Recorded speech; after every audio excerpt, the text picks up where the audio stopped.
2009, an employee of a Pizza Plus in Virginia called 911. According to reports, after she entered the restaurant to begin her shift, she found the bodies of Harvey and Valerie Looney. Harvey and Valerie had been married 29 years, and they worked together at the Pizza Plus. Whoever had taken their lives did so in a fit of rage, so it was more than a robbery gone wrong.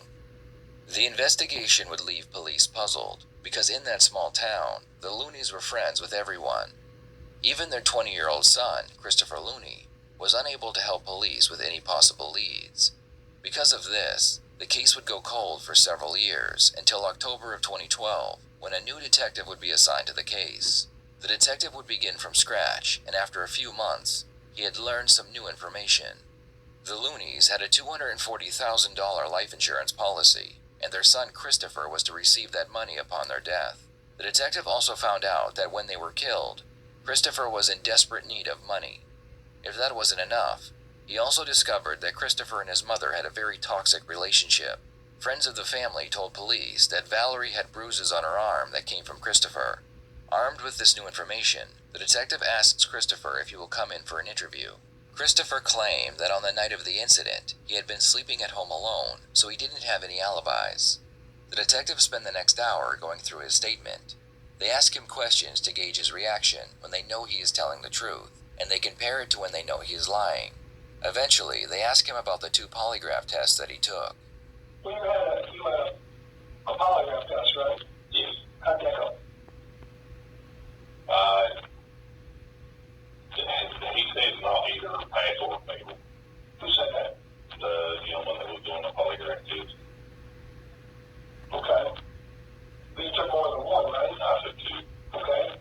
So let's say the first one isn't pass or fail. How's the second one?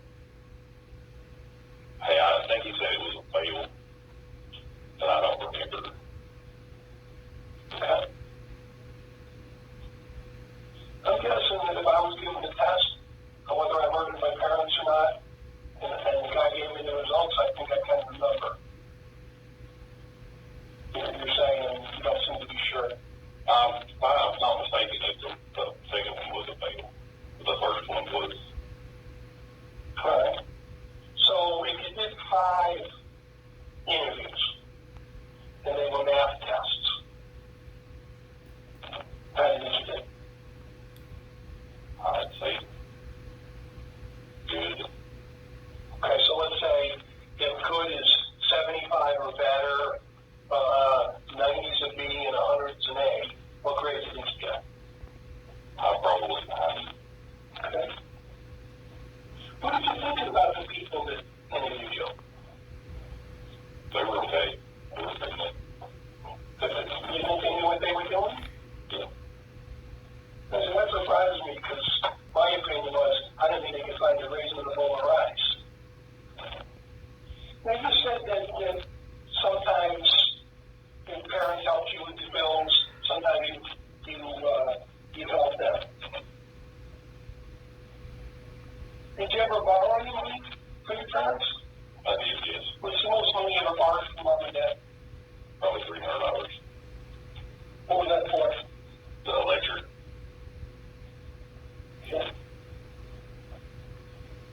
Yeah. I know growing up that I used to ask my dad for money, and sometimes he'd help me out, sometimes he'd say he couldn't. What's the largest amount of money you ever asked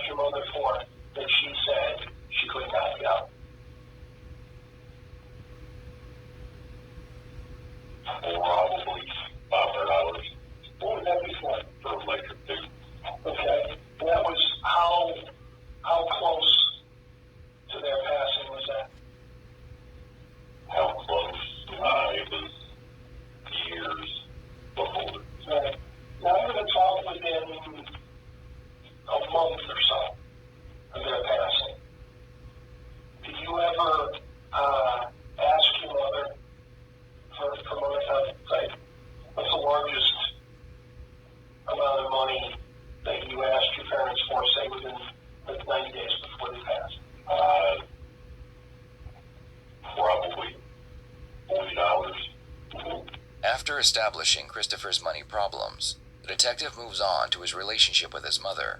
Did you ever threaten your mom for any reason? Did you get mad at her and think about threatening her? I've got mad at her before, yeah, but I've never. What did you get mad at her for? Well, I thought she was treating my ex's other two daughters different from my daughters. Correct. So obviously, when I talk to people, what they tell me is confidential between me and them. Right. So if somebody tells me something during the investigation, I'm not going to go to somebody else and say, hey, listen, this person told me this. So I'm going to tell you for a fact that I have talked to someone in this investigation that told me that you went to your mother and asked her for hundreds of dollars and told her that if she didn't give it to you, she was not going to see one of her grandchildren. Did that happen? No. Why do you think somebody would say something like that? I don't know. What was your reaction when you failed the polygraph? It was good. What do you mean it wasn't good? I mean, I understand not failing the polygraph is good, but what was your reaction? Shocked. Any other reaction? No. There's three ways you can have knowledge of something. You know what they are? You saw something, somebody told you something, or you did something yourself. Those are the three ways you can have knowledge. Based on that definition, do you know who killed your parents? No. Do you have any theories or suspicions as to who did it? Not really. No.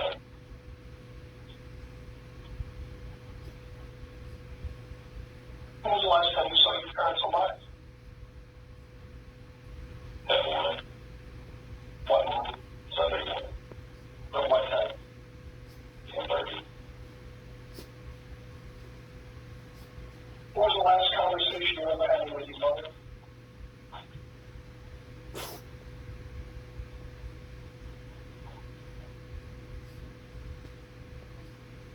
I don't remember.